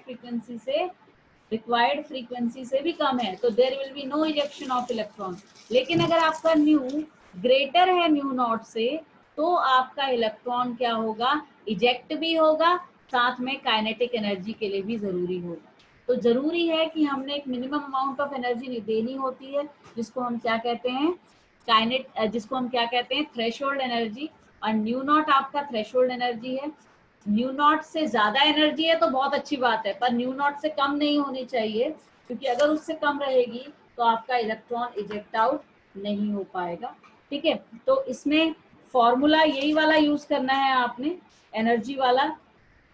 kinetic energy is equal to h nu minus nu naught. इसको थोड़ा सा और सॉल्व करना चाहो तो ऐसे कर सकते हो, kinetic energy is equal to h c 1 by lambda minus 1 by lambda not.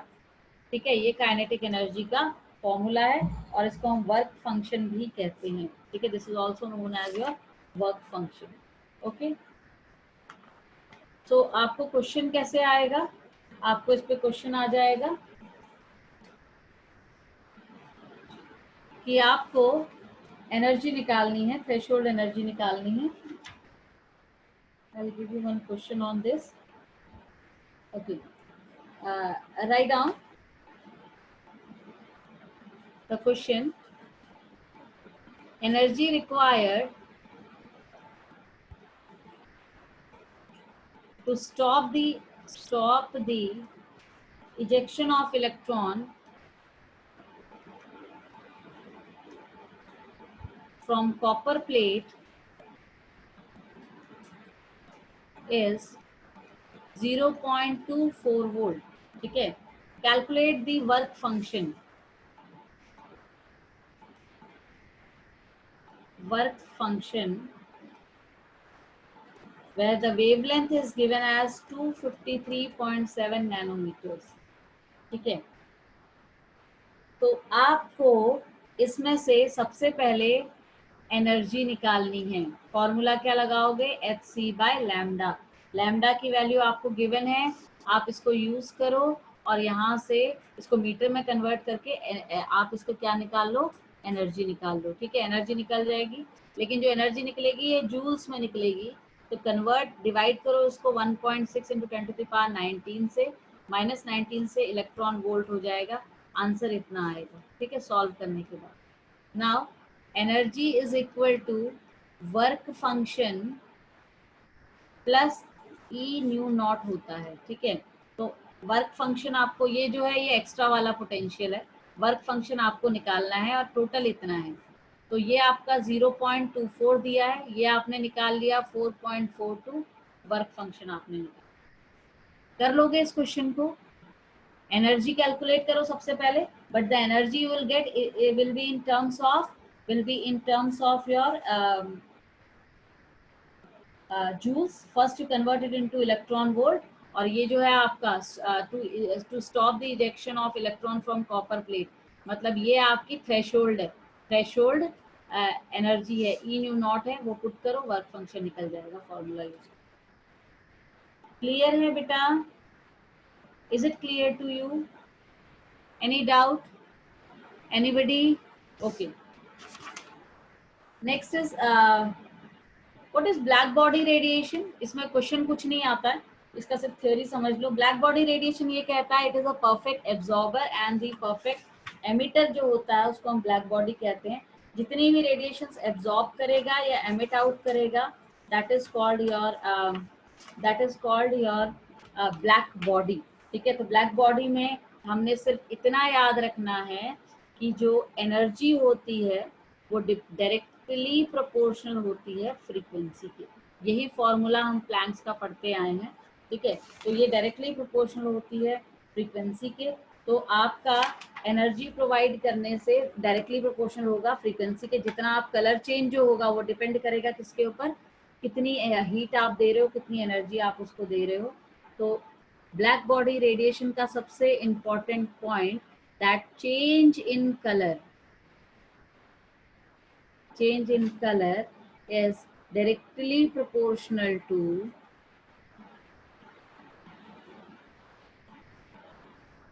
frequency। ये आपने नोट करना है, क्योंकि जब आप हीट करते हो, जैसे आपने पढ़ा भी होगा, आयरन को आप हीट करते हो तो आयरन पहले रेड होता है, फिर येलो होता है, फिर व्हाइट होता है और फिर ब्लू होता है। ठीक है, तो जैसे जैसे मतलब उसका फ्रीक्वेंसी बढ़ती जाती है उसका कलर चेंज देखने को मिलेगा, क्योंकि रेड आपको पता होगा सबसे कम एनर्जी पे शॉर्टेस्ट वेवलेंथ, लॉन्गेस्ट वेवलेंथ होती है और सबसे कम फ्रीक्वेंसी होती है रेड की, है ना। रेड शुरू में जो चीज दिखती है उसकी एनर्जी सबसे कम होती है, तभी वो रेड दिखता है। जैसे जैसे एनर्जी बढ़ती जाएगी उसका कलर जो होता है वो बढ़ता चला जाता है, ब्लू तक जाता है, क्योंकि फ्रीक्वेंसी बढ़ गई, मतलब एनर्जी जो हो गई उसकी क्या हो जाती है? इंक्रीज हो जाती है। ठीक है, यही बस ब्लैक बॉडी ने बताया था। ओके, अब इसके बाद के जो टॉपिक्स हैं वो बहुत छोटे छोटे हैं और आप लोगों को 11th में पढ़े हुए याद होंगे मेरे ख्याल से। Heisenberg's uncertainty principle, what is this Heisenberg's uncertainty principle? यही वो थ्योरी थी जिसने सबसे ज्यादा बोर्स की थ्योरी को हार्म किया था, और उसने ये कहा था कि एक टाइम पे किसी भी सब्सटेंस का पोजीशन और मोमेंटम एक्यूरेटली मेजर करना पॉसिबल नहीं है, उसमें हमेशा कुछ ना कुछ फॉल्ट रहेगा, और it is always greater than और इक्वल टू h/4π। मतलब इतना जो है वेरिएशन हमेशा रहेगा ही रहेगा, कितना? h/4π का। ठीक है, तो delta x is change in position, delta p is change in momentum. You can write it as m into delta v is greater than or equal to h/4π। जब आप कैलकुलेशन करोगे बेटा तो आप इसको इक्वल टू लेके calculation करना। ठीक है, मास को आप नीचे ला सकते हो और ये m हो जाएगा, पर याद रखना this is applicable only for microscopic particle like electron. अगर आप सोचो कि भाई हाइजेनबर्ग अनसर्टेनिटी प्रिंसिपल हमारे मैक्रोस्कोपिक सब ऑब्जेक्ट्स पे भी एप्लीकेबल होगा, तो बिल्कुल गलत है। क्यों? क्योंकि अगर आप सपोज आपके घर में एक टेबल है, आप उसको जिस स्पीड से मूव कर रहे हो और कहाँ कहाँ जा रही है वो आप आसानी से देख सकते हो, है ना। लेकिन इलेक्ट्रॉन के केस में ये चीज नहीं होती। इलेक्ट्रॉन इतना छोटा है कि उसका पोजीशन, अगर आप लाइट दोगे उसको देखने के लिए, तो अपनी पोजीशन चेंज कर देगा, क्योंकि वो अपना ऑर्बिट चेंज कर लेगा। तो इलेक्ट्रॉन को आप जितनी एनर्जी दोगे वो उस एनर्जी को एब्जॉर्ब करके अपनी पोजीशन चेंज करता रहता है। इसीलिए हम कभी भी पोजीशन और मोमेंटम एक साथ मेजर नहीं कर सकते, और अगर मेजर करते हैं तो उसमें हमेशा इतना डिफरेंस तो रहेगा ही, h/4π। ठीक है, तो हमेशा अगर हाइजेनबर्ग अनसर्टेनिटी प्रिंसिपल पे क्वेश्चन आएगा तो माइक्रोस्कोपिक पार्टिकल पे ही आएगा। ठीक है, इलेक्ट्रॉन की स्पीड होती है 500, क्वेश्चन है 500 मीटर पर सेकेंड, क्वेश्चन में दिया हुआ है, और अनसर्टेनिटी है हमारी 0.02%। हमको डेल्टा एक्स निकालना है। ठीक है, हमें क्या निकालना है? Delta x. You know the formula, delta x into delta v is equal to h/4πm। ठीक है, वेलोसिटी हमको दे रखी है 500, बट उसमें कुछ अनसर्टेनिटी है, कितनी है? 0.02। तो आप क्या करोगे? 500 का 0.02% अनसर्टेनिटी निकाल लोगे, और अनसर्टेनिटी कितनी आ जाएगी बेटा? 0.1 आ जाएगी। तो डेल्टा वी की वैल्यू आ गई आपकी 0.1।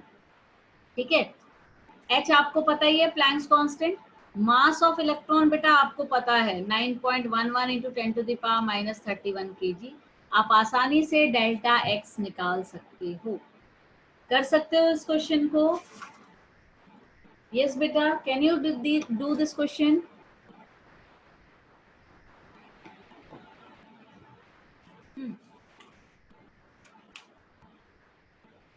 Any doubt? Anybody? Please raise your hand if you have any doubt. This is your Heisenberg's uncertainty principle. Now come to the, जब Heisenberg uncertainty principle आया तो ऑर्बिट वाला कंसेप्ट गलत प्रूव हो गया और ऑर्बिटल्स वाला कंसेप्ट आया। ठीक है, ऑर्बिटल्स में एक श्रोडिंगर वेव इक्वेशन होती है जो हमें नहीं आएगी, तो हमें पढ़नी नहीं है, लेकिन हमें दो टर्म्स पता होने चाहिए, what is Sai and what is Sai square.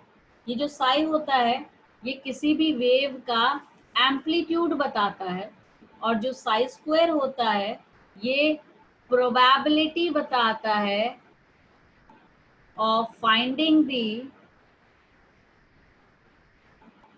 Electron density around the nucleus. ये क्वेश्चन एग्जाम में आता है, what is the significance of Sai square. Sai square का क्या सिग्निफिकेंस है? तो it shows the probability of finding the electron density और maximum electron density around the nucleus। ठीक है, अब डिफरेंस क्या होता है ऑर्बिट में और ऑर्बिटल में? पता ही होगा आपको, what is the difference between orbit and orbital. Orbit fix circular path होते हैं, जबकि ऑर्बिटल किसी भी शेप के हो सकते हैं। ठीक है, ऑर्बिट जो है वो एक स्टेशनरी स्टेट है, जबकि ऑर्बिटल एक वेव फंक्शन है। ऑर्बिट नॉन डायरेक्शनल होते हैं, जबकि ऑर्बिटल्स डायरेक्शनल होते हैं। ऑर्बिट में इलेक्ट्रॉन अकोमोडेट करने का फॉर्मूला होता है 2n², जबकि ऑर्बिटल में कितने भी electrons, sorry, it can accommodate only 2 electrons. ठीक है, कोई भी orbital it can accommodate maximum 2 electrons in it. ठीक है, ये इनके बीच में डिफरेंस है। अब जो साई है उसके 3 वेरिएबल्स हैं। ठीक है, एक है n, एक है l और एक है m। n is principal quantum number, l is azimuthal quantum number and m is magnetic quantum number। ये तीनों मिलके इलेक्ट्रॉन का एड्रेस बताते हैं हमें, what is the address of electron. ठीक, okay, what is principal quantum number? जैसे अगर आपको अपने घर का एड्रेस बताना होता है तो सबसे पहले आप अपना स्टेट बताओगे कि आप कौन से स्टेट को बिलोंग करते हो, उसके बाद आप अपनी सिटी बताओगे और उसके बाद लोकेलिटी बताओगे। Same is the case, n हमारा स्टेट बताता है। जैसे अगर मैं लिख रही हूँ 4s², तो 4 n की वैल्यू बेटा 4 है, तो this 4 is your principal quantum number. Last electronic configuration का जो लास्ट पार्ट होता है that is called your principal quantum number. L क्या है बेटा आपका? L एजिमुथल क्वांटम नंबर है, इसकी वैल्यूज फिक्स हैं। अगर s ऑर्बिटल है तो L की वैल्यू 0 होगी, अगर p है तो L की वैल्यू 1 होगी, d है तो L की वैल्यू 2 होगी, और अगर f है तो L की वैल्यू 3 होगी। ठीक है कि नहीं? तो ये आपके इलेक्ट्रॉन्स जो हैं ये फिक्स वैल्यू। अगर मैं आपको इसमें पूछूं कि n कितना है 4 और L कितना है, बोलोगे बेटा 0। ठीक है, और मैग्नेटिक क्वांटम नंबर निकालने का फॉर्मूला है -L2 + L। अब यहाँ S के केस में तो L 0 है, L 0 का मतलब इसकी वैल्यू सिर्फ एक ही आएगी, 0 से कुछ नहीं हो सकता, तो m कितना आ जाएगा? सिर्फ 0। और यही कारण है कि s ऑर्बिटल में सिर्फ एक ही सबशेल होता है। s के कितने सबशेल्स होते हैं बेटा? It has only 1 subshell in it. अब मैं अगर एक और दे दूं आपको, मैंने आपको दे दिया 4p, तो n की वैल्यू तो 4 हो गई, l की वैल्यू कितनी हो जाएगी बेटा? 1।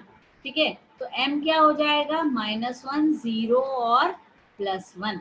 ठीक है, इसकी वैल्यू क्या हो जाएगी? -1 0 और +1। तो आपका 3, इसका मतलब इसमें 3 सबशेल्स होते हैं। -1 जो होता है ये py रिप्रेजेंट करता है, 0 pz रिप्रेजेंट करता है, और ये px रिप्रेजेंट करता है। तो इसमें px py pz, इसीलिए आप जब इनको लिखते हो तो ऐसे लिखते हो px py एंड pz। ठीक, तो अब इसमें इन तीनों को साथ में लिखा जाता है क्योंकि इनके पास, यस बोलो, इनकी एनर्जी इक्वल है और इनको हम डीजेनरेट ऑर्बिटल्स कहते हैं। What we call them as degenerate orbitals. और जैसे मैंने आपको बताया कि एक में सिर्फ 2 ही इलेक्ट्रॉन आ पाएंगे, तो इनमें टोटल इलेक्ट्रॉन्स कितने अकोमोडेट हो सकते हैं बेटा? 6। एस में तो एक ही बॉक्स बनेगा, सबको पता है, तो ये कितने इलेक्ट्रॉन अकोमोडेट कर सकता है? 2। अब मैं डी की बात करूं, अगर L की वैल्यू 2 है तो D क्या आपका M क्या हो जाएगा? -2 -1 0 +1 +2, 5 हो गए।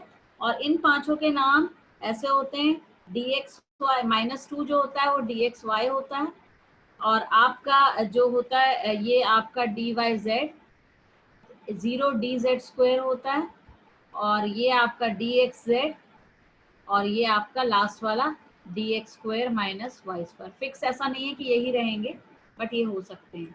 और क्योंकि इसमें आप 5 बॉक्स बनाओगे तो टोटल इलेक्ट्रॉन्स की कैपेसिटी कितनी हो जाएगी? 10 इलेक्ट्रॉन्स हो जाएगा।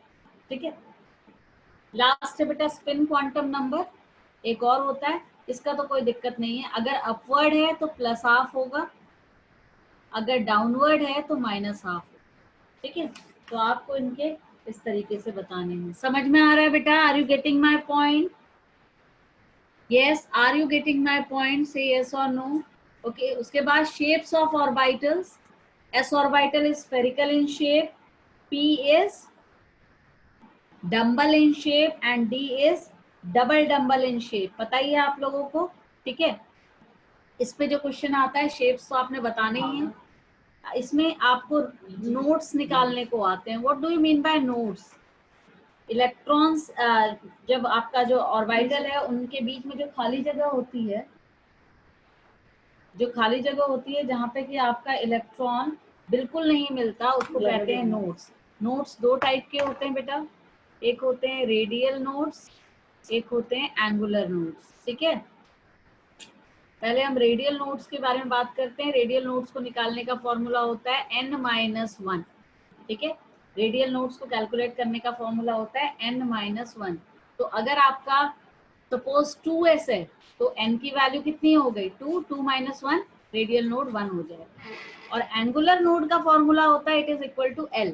एंगुलर नोड निकालने का फॉर्मूला क्या होता है? L। तो S में एल की वैल्यू 0 होती है, इसलिए एंगुलर नोड्स कितने हो जाएंगे इस केस में? 0। ठीक है, तो ये आपने फॉर्मूला याद रखना है। और टोटल नोड्स निकालने का फॉर्मूला n-1 हो जाएगा। टोटल नोड्स कैलकुलेट करने का फॉर्मूला हो जाएगा n-1। ओके, शेप आपको पता है कि बताना है? शेप्स ऑफ ऑर्बिटल्स, यस बेटा, do you know shapes of orbitals? हाँ ना बोल दो भाई कुछ तो। Do you know the shapes of orbital? Kaushik, other students, Abhipsa, shapes of orbital पता है बेटा आपको? Shivam, Chinmay, how many of you don't know the shapes of orbital?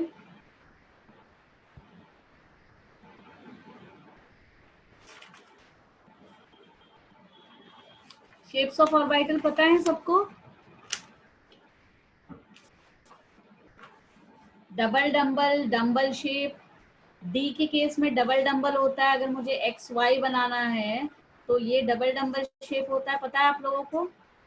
और वाई जेड बनाना है तो वाई एंड जेड, तो इसमें भी डबल डंबल होता है। इस तरीके से बनाओगे आप। सिर्फ एक जेड स्क्वायर का shape d x square minus y square का अलग है ना?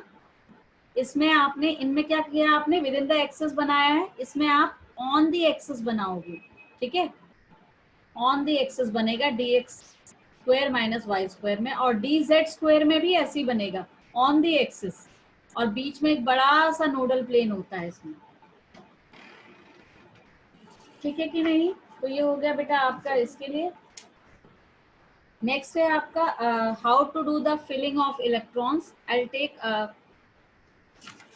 5 minutes more only because I have to आपका complete this. Class time is over, फिर दूसरा क्लास है। सर 5 minutes अगर मिल जाएगा तो खत्म हो जाएगा, अदरवाइज फिर नेक्स्ट में कंटिन्यू करना पड़ेगा। ठीक है ठीक है ठीक है sir. Okay, you know aufbau principle पता है आप लोगों को?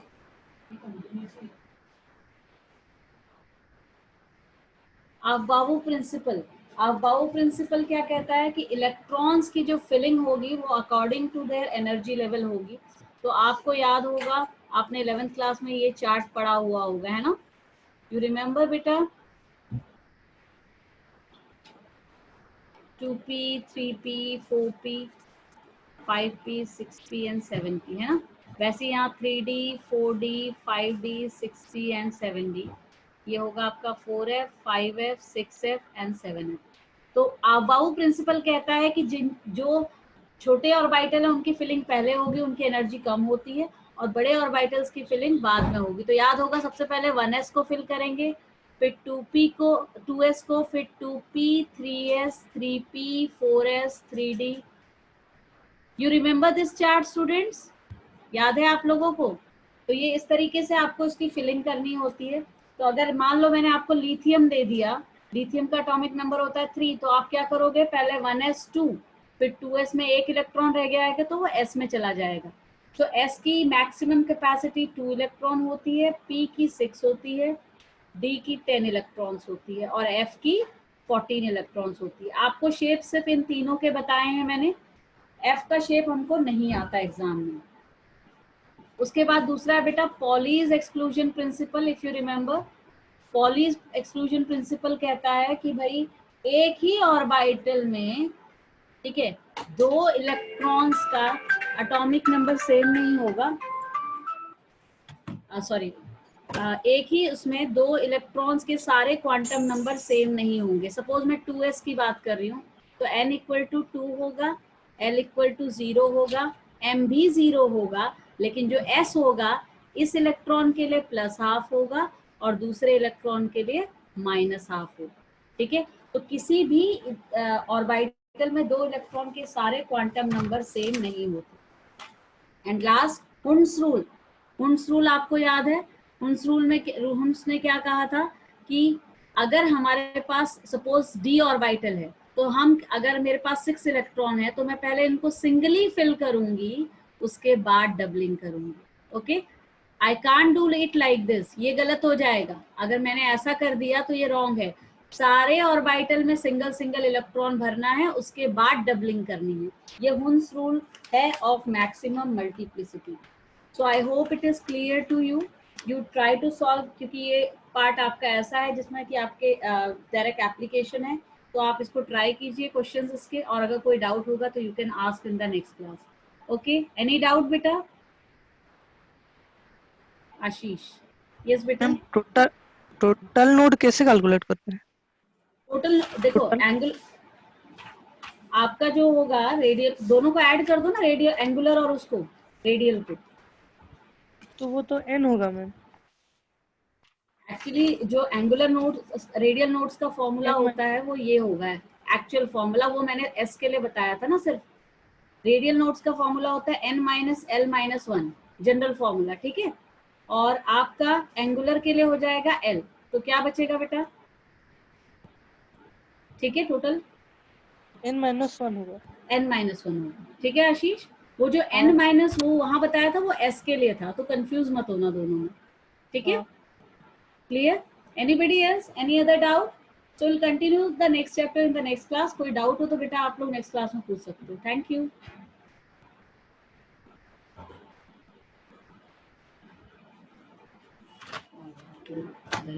दूसरी क्लास से मेरे कहाँ गए? ये आ रहे हो। Thank you.